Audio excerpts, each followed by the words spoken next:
Now let's talk about the other side, the nahi today, inshallah. Okay, it's very simple. It's the opposite of the commands, right? So we have what? In the nahi, we also have two categories. We have, let's talk about from the bottom up.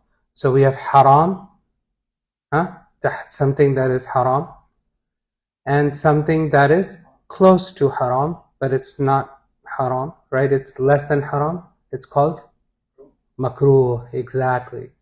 Makruh, great. So the Hanafi school, as usual, defines makruh. It's really not definition of makruh, but I'll explain in a second. Let's just stick with the simple analogy of the opposite of what we learned. So makruh is also divided into two categories. You can say there is Hanafi school says something that's makruh tanzihi and makruh tahrimi. So and let me explain what that means. Makruh means something that is detested, something that is disliked. Alright? Something that is disliked. For example, yawning a lot in the salah, for example, that's makruh. It's disliked, right? It doesn't break your salah, but it's disliked. If you do it excessively, somebody can argue it breaks your salah, you have to repeat it. Okay. Tanzihi means something that is close to perfection. So makruh tanzihi, maybe the Arabs can help me. Nazah means to remove something bad from yourselves.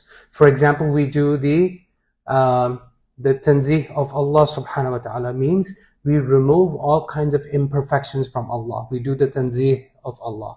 So makruh tanzihi means it's makruh that if you remove it from yourself, it will remove the bad things from you. That's one way to understand it, inshallah. Okay. Now, are you sinful when you commit something makruh tanzihi? No. Okay, it's just makruh, it's detested, you're not sinful. In general, in the general Sunni schools, makruh, you're not sinful. But according to Hanafi school, makruh tahrimi, the next level, makruh, that is haram. So, same reason as wajib. Remember wajib, they consider that close to fard? Like missing a wajib, you're sinful. Similarly, they say makruh tahrimi, you're sinful if you do it. Right? It's the opposite. Sinful if you do an act that's makruh tahrimi. Okay, we're not going to get into too much detail. Then haram is haram, right? Haram is something you're not supposed to do. So we have in the ahkam, in the hukum, we have the commands to do, and you must do and should do, and to not do, you should not do and must not do, which is haram, right? So as you can tell, now we have a spectrum. We have a spectrum. Don't think of them. So a lot of Muslims think everything falls under one bucket and another. Okay? We need to think of, so they're not black and white. Remember our first discussion on fiqh? The definition of sunnah differs from scholar to scholar to scholar, from school to school. As a result, what falls in the buckets, especially of the sunnah bucket, or the sunnah mu'akkada bucket, or the makruh bucket, is going to be different.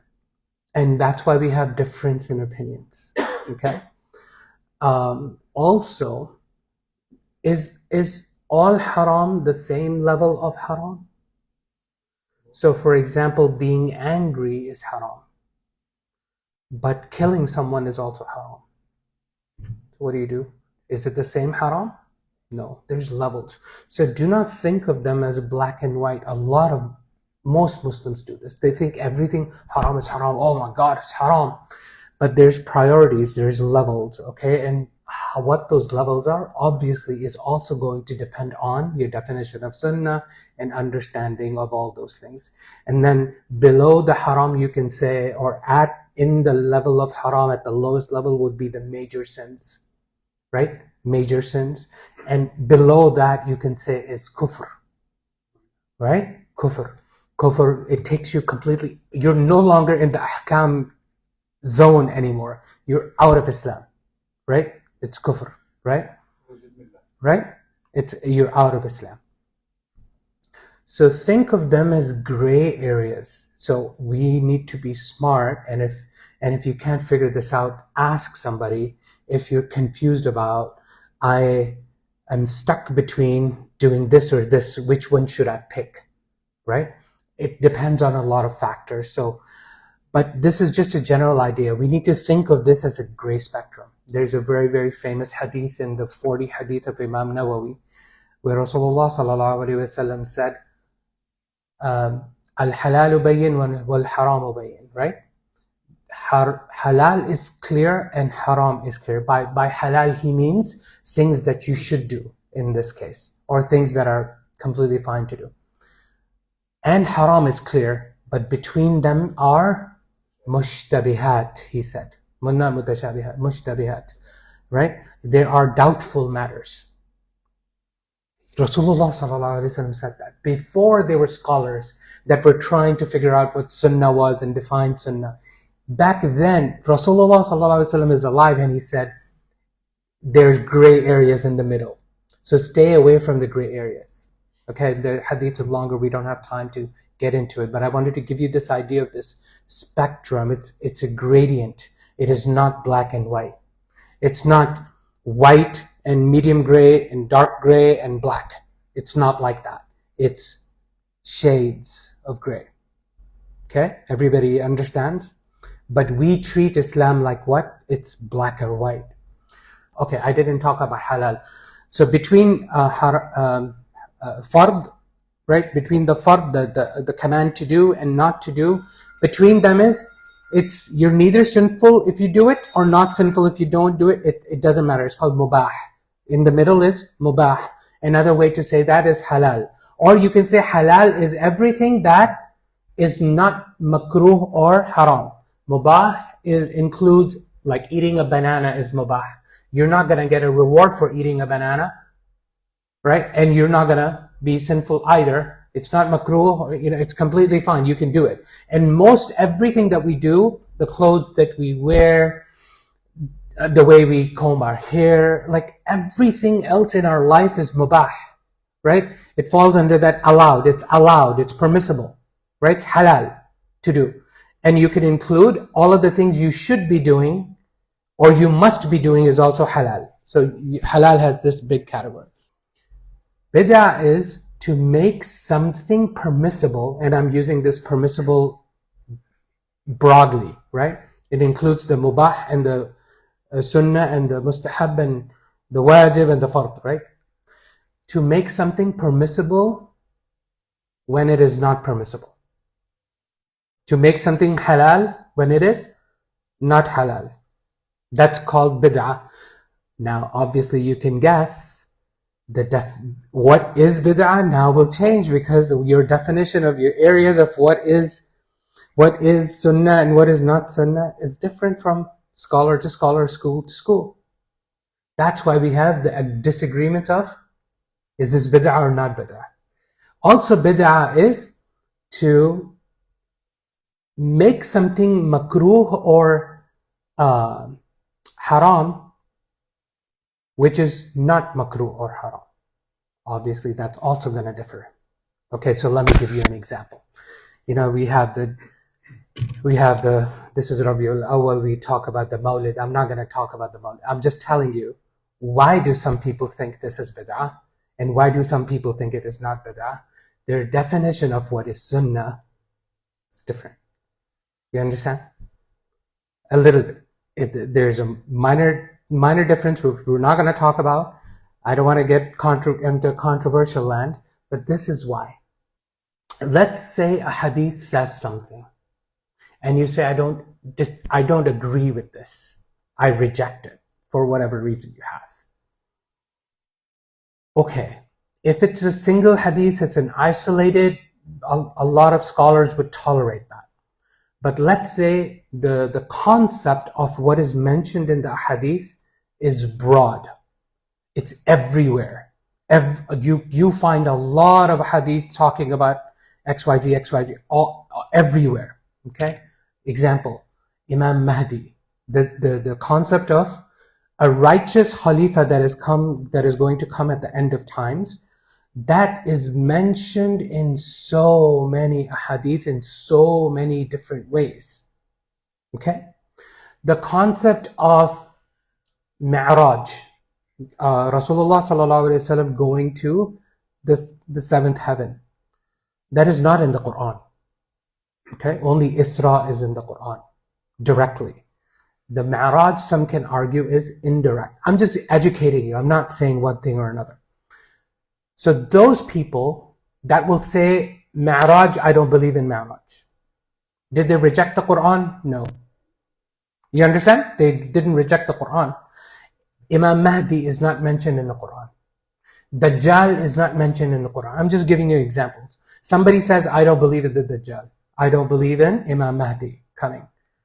What does that make them? According to the Sunni schools, they will call them a Muqtada. He's doing Bid'ah. He's taking something out of the deen that is proven. You understand? You follow what I'm trying to get at? So I'm just giving you an idea of the definition of Bid'ah. So Bid'ah could be in Imani matters, like creedal matters, right? Aqidah matters. Or Bid'ah could also be in the Ahkam, in the Hukm. What is Sunnah, what is not Sunnah, what is Fard, okay? So I wanted to give you this general idea that even though the categories might make sense to you, this is why following one school is recommended, because you don't get confused. Or following a scholar, just one scholar, and sticking with them if you trust them, is a good thing, because you don't get lost in the sea of confusion. Because you're going to confuse yourself and you're going to confuse other people. Yeah, follow? This is why they recommend, if you are in one school, don't mix and match and all of this. You're gonna create confusion for yourself, for your children, for your family, for your people in your masjid. That is why they recommend sticking to just one school. Until you get to a level where this confusion, you're completely comfortable with this confusion because you know what you're doing. You're following the scholar or a set of scholars, and you're like, okay, I can study them, I can understand, I can look at the strength of the opinions or the strength of the lack of opinions. That definition of Sunnah is what I'm getting at, right? Principles that you're looking at, and then you can be fine. Most people are not at that level. Most people, especially those who don't know Arabic and cannot understand Arabic. If you cannot understand Arabic, none of your business. Don't go by translation, not your job. You're not even in the kindergarten right now. Okay? You can't have a high school level discussion because you're not even in kindergarten right now. If you know Arabic, then you're pretty dangerous, because if you're not educated, you're going to confuse yourself and others. But if you know Arabic and you know a little bit of laws, and then you can look at and then have a discussion. Why am I saying Arabic is important? Where is Sunnah defined? In English or in Arabic? Arabic. The hadith are in Arabic.